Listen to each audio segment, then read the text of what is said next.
Phone मिलाओ। आदमी एक बार मुझे व्यक्तिगत रूप से बता तो सके। ये लोग यहाँ गए होंगे ना सर, कहाँ से यहाँ गए होंगे ना, इनको एक सिंगल फोन करने में किसी 112 को तो बता दे। 112 के इवेंट में अगर क्लोज हो जाए तो आसपास आदमी ने देखा होगा, ऐसा तो नहीं किसी ने देखा नहीं होगा। अच्छा तुम मुझे ये बताओ इनसे पूछो रात क्या घटना थी? भाई शाम के 5 बजे तो सैकड़ों लोगों ने देखा होगा। अरे साहब सैकड़ों में से एक ने भी नहीं बताया। देखना और बताना एक अलग चीज होती है ना भाई। मैं और मेरी और आपके विवाद हो, लेकिन मैं देखे 1000 लोग और बताए एक भी ना, उसमें क्या लाभ रहा? चलिए दूसरे ना बताए आप मुझे एक सूचना फोन से दीजिए, कैसे भी दे दीजिए कि साहब हमारे लड़के का ऐसे एक्सीडेंट हो गया, अभी इलाज में लगे, मुकदमा हम आके लिखवाएंगे, ठीक, बाकी कार्रवाई हम करते रहे। एक्सीडेंट इतना बड़ा एक्सीडेंट हुआ, देखिए 5 बजे मतलब रात के 5 बजे घटना नहीं कि किसी को पता न चले। एक बात बताऊं मैं आपको, सूचना तो आपके पास पहुंची होगी किसी न किसी माध्यम से। सुनिए एक्सीडेंट पर एक मोटरसाइकिल और एक साइकिल थी और मुझे लग रहा विदिन 30 मिनट्स लगी नहीं होंगी इनको। कितनी 30 मिनट से पहले हॉस्पिटल लगे, न जाम लगा, न कुछ हुआ, कैसे पता चले ये बताइए आप। एक आदमी सिंगल कोई मुझे सूचना दे दे, कोई मुझे ये बता दे, और सूचना के बाद कार्रवाई ना हो तो हमारी गलती, लेकिन अब सूचना के बाद हमारी कार्रवाई ना हो। आगे की प्रक्रिया है उसको आप अरे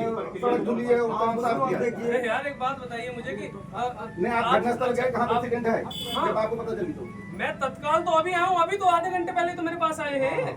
उसको पहले पता मैं नहीं नहाया चला तक नहीं, वर्दी पहन के आ गया हूँ। आज तक पता नहीं चला आपको? मुझे रात में ये लड़का जो था ये बताया था, कहाँ है वो बच्चा, उसका छोटा भाई।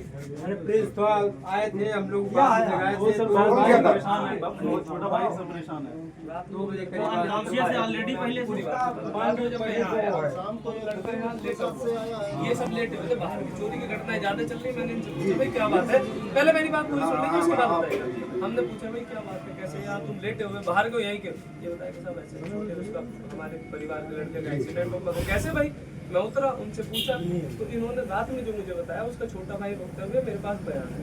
उसने मुझे बताया कि ऐसे ऐसे बात है, वो इधर से निकला, उससे कहा कि मोटरसाइकिल पे मुझे भी ले चल अपने, उसने मना कर दिया, वो अपनी साइकिल से गया। उधर से आए, इन लोगों ने आपस में अपना हाथ पकड़ लिया, जैसे होता है ना कि कोई कहता है तो कहानी उसी की बनाई हुई कहानी है। पहले मैं शांत रहिए, जो मुझे जानकारी है मेरे पास आप अकेले नहीं है, हमारे साथ भी इन्होंने कहा।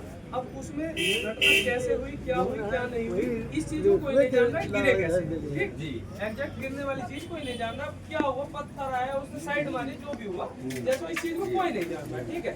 उसके बाद में मैंने इनसे कहा लड़का कहाँ है, बच्चा कहाँ है, वो कह रहे हैं साहब प्राइवेट अस्पताल में एक्सपायर हो गया। मैंने इनसे कहा सबसे पहले तो एप्लीकेशन एक दे दो, ठीक है, अभी नहीं दे पाओ सुबह दे देना, और उसका पीएम अगर वहाँ ना करे तो मुझे बता दो, मैं यहाँ पीएम करूँगा। पूछो उस लड़के से कहाँ है, अगर मेरी बात को कोई झुठला दे तो मैंने ये चीज़ उससे कही कि पीएम करवा दो, जो कल के दिन को जो भी विधिक कार्रवाई होगी हम करेंगे, ठीक है।